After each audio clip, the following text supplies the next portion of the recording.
Oke, assalamualaikum warahmatullahi wabarakatuh. Berjumpa lagi dengan saya pada channel belajar otomotif. Pada video kali ini saya akan berbagi tentang intake air temperature sensor atau IAT sensor. Jadi perlu sahabat ketahui bahwasanya pada sebuah mobil injeksi satu sensornya itu disebut dengan nama IAT sensor atau intake air temperature sensor. Pada video kali ini saya akan mencoba membahas secara detail, secara tuntas tentang intake air temperature sensor ini. Yang mana pada video ini akan terdiri menjadi 3 bahasan utama. Yang pertama, fungsi IAT sensor itu sendiri, yang kedua, cara kerja IAT sensor, dan yang ketiga, diagnosa kerusakan IAT sensor.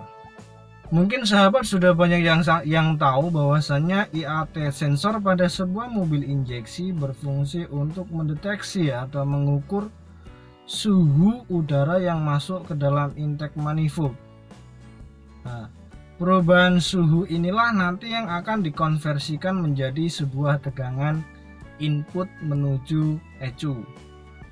Oleh ECU nanti akan digunakan sebagai koreksi, sebagai faktor koreksi untuk memerintahkan injektor mengabutkan atau menginjeksikan bahan bakar lebih banyak atau lebih sedikit. Jadi nanti tergantung dari suhu udara yang dibaca oleh intake air temperature sensor ini. Jadi salah satunya parameternya ECU memerintahkan injektor untuk menginjeksikan bahan bakar sedikit atau banyak, itu salah satunya diperoleh dari pembacaan atau pendeteksian dari intake air temperature sensor. Oke, yang selanjutnya yaitu cara kerja IAT sensor. Kita bisa amati gambar pada video ini.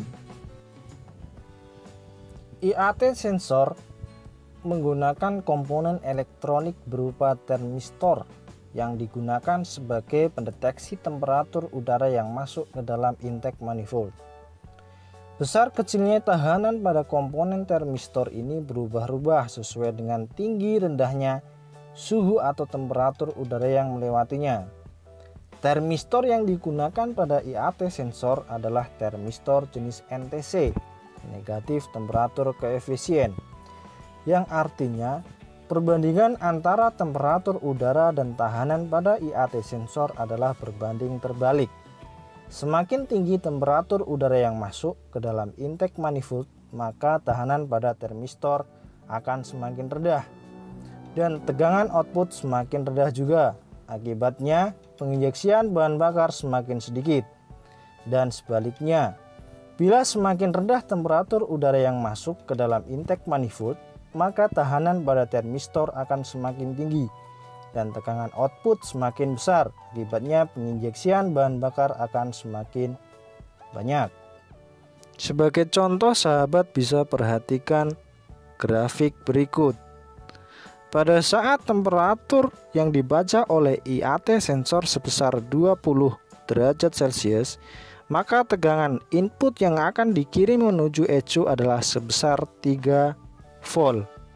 Sedangkan ketika suhu yang dibaca oleh IAT sensor sebesar 80 derajat Celcius, maka tegangan input yang akan dikirim ke ECU adalah berkisar sekitar di bawah 1,0 volt. Jadi semakin tinggi suhu yang dibaca, tegangannya akan semakin rendah. Begitu juga sebaliknya, sesuai dengan karakter dari IAT sensor ini. Oke, yang selanjutnya yaitu cara kerja IAT sensor. Kita bisa amati gambar pada video ini. Cara kerja IAT sensor, sahabat bisa perhatikan sket dari IAT sensor.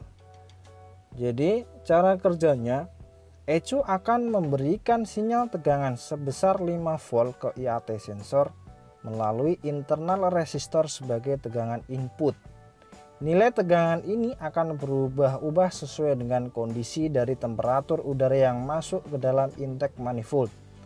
Karena sifat IAT sensor yang memanfaatkan termistor jenis NTC, fluktuasi dari tegangan yang timbul oleh IAT sensor akan dideteksi oleh ECU sebagai perubahan temperatur udara yang masuk pada sensor dan menjadi sinyal input dari ECU yang nantinya sebagai salah satu dasar untuk menentukan seberapa banyak penginjeksian bahan bakar yang harus diinjeksikan oleh injektor ke dalam ruang bakar. Jadi bisa disimpulkan bahwasanya tegangan input yang diberikan oleh ECU menuju IAT itu adalah sebesar 5 volt. 5 volt nanti akan masuk ke dalam sensor IAT. Nah, di dalam IAT sendiri ini terdapat yang namanya termistor. Jadi ketika suhunya semakin rendah, maka hambatannya akan semakin tinggi, sehingga nanti tegangan output yang dikirim menuju ECU akan mendekati 5 volt.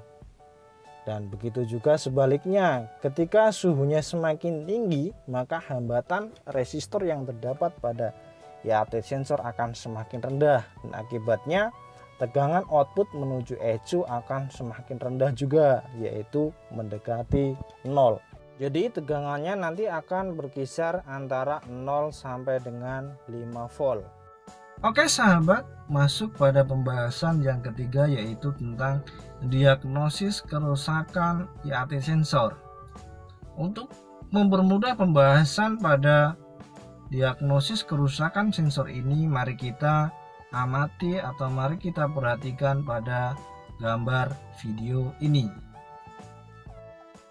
Secara garis besar, kerusakan pada IAT sensor itu terdiri dari 3 masalah, yaitu yang pertama open circuit, dan yang kedua short circuit, dan yang ketiga adalah sensor rusak.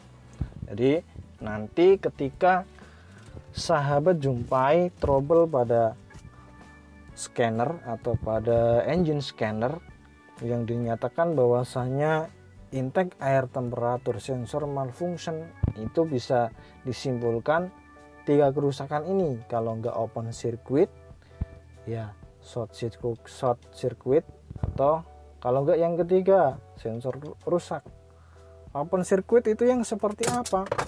Open circuit itu jadi terjadi sirkuit sensor rusak, sirkuit sensor terbuka atau putus. Bisa kabel input sensornya putus, bisa kabel masanya putus, atau mungkin soketnya yang berkarat atau masangnya kurang kencang. Ini namanya open circuit. Ketika nanti sahabat cek pada saat kunci kontak on menggunakan multitester atau voltmeter ya, satu knob positif ke itu namanya kabel plus, satu knob negatif ke min dari sensor, kok dibaca tegangannya 5 volt. Nah, berarti ini terjadi open circuit. Sahabat bisa cari mana yang putus kabelnya atau soketnya yang berkarat. Tuh, jadi tegangannya pasti akan terbaca 5 volt. Atau ketika sahabat menggunakan scanner, nanti ketika dibaca di data analisis atau data stream, maka IAT sensor akan membaca suhu min, bisa min 30, min 20. Nah ini kan nggak normal. Nah ini kemungkinan kerusakan berupa open circuit. Jadi sangat mudah sekali. Oh ini open circuit. Yang kedua short circuit. Short circuit itu sirkuitnya konslet. Nah, kabel positif dengan kabel negatif sensor itu terhubung konsleting, mungkin terkelupas, dimakan tikus, dan sebagainya. Nah, ketika sahabat cek dengan menggunakan multitester dengan cara yang sama, maka akan diperoleh tegangan output sebesar 0 volt. Jadi tegangannya akan 0 volt. Atau ketika sahabat baca dengan scanner atau engine scanner, maka IAT sensor pada data analisis akan menunjukkan suhu yang sangat ekstrim, bisa mencapai 130-an. Kan nggak mungkin suhu segitu. Nah itu menunjukkan bahwasannya Itu menunjukkan bahwasanya terjadi yang namanya short circuit. Bisa sahabat cek. Kerusakan yang selanjutnya yaitu sensor yang rusak. Ketika sensor rusak, maka ketika sahabat menggunakan scanner nanti akan menunjukkan intake air temperatur low performance, jadi performanya rendah. Akibatnya apa? Nanti tegangan output yang dihasilkan itu ngaco. Jadi bisa sahabat cek menggunakan hair dryer, sahabat semprotkan ke sensor IAT-nya, kemudian sahabat cek tegangannya pada saat kunci kontak on. Kok ternyata nggak sesuai dengan karakteristik daripada IAT sensor, berarti IAT rusak, seperti itu. Oke sahabat, mungkin itu bahasan saya tentang IAT sensor atau intake air temperatur sensor. Mungkin ada yang kurang paham atau perlu didiskusikan, sahabat bisa komen di video ini. Sekian dari saya, terima kasih. Wassalamualaikum warahmatullahi wabarakatuh.